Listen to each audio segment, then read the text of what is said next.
nikajua tu ni fitna ya mwana kutokana na yao matukio ya nyuma. Kwanza ile kumind Diamond kunipost mimi nikaenda kucomment nika comment kwanza, nilicomment thank you Simba. Bana napigiwa simu Marekani, eti simu inatoka Marekani ya hali, nilikuwa niko kwenye gari yangu natokea mitaa ya Rainbow pale, Rainbow ndo hapo kuna kisheli fulani hivi pembeni pale. Nikabidi niingie kwanza tukisikia kauli, mdogo wangu kweli wewe ndio akufanya kitu kama hicho? Nikasogea pembeni kwanza nikapa, kitu gani kakaangu? Nimefanya nini tena mimi kakaangu? Baba mimi sijui hata nilichokukosea. Wewe kweli ni wakwenda kumuita Diamond Simba? Una comment kabisa kwenye page yake. Yaani just imagine brother, mtu ananiambia hivyo. Cheke Dubai. Ni vitu vya kusikitisha. Nikaona this is too much. Nikaona no. This is too much.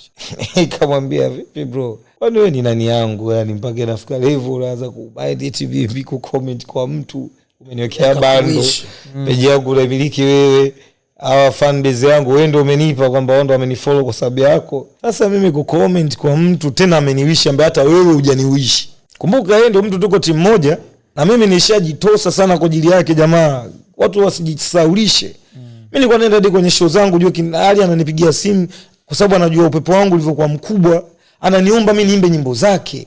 Sikuwa na ratiba ya kuimba nyimbo ya mtu, lakini mimi natoa kati ya nyimbo zangu napunguza hata moja ili nisije kupoteza muda wa promoter na nisije kupoteza pia ratiba ya show.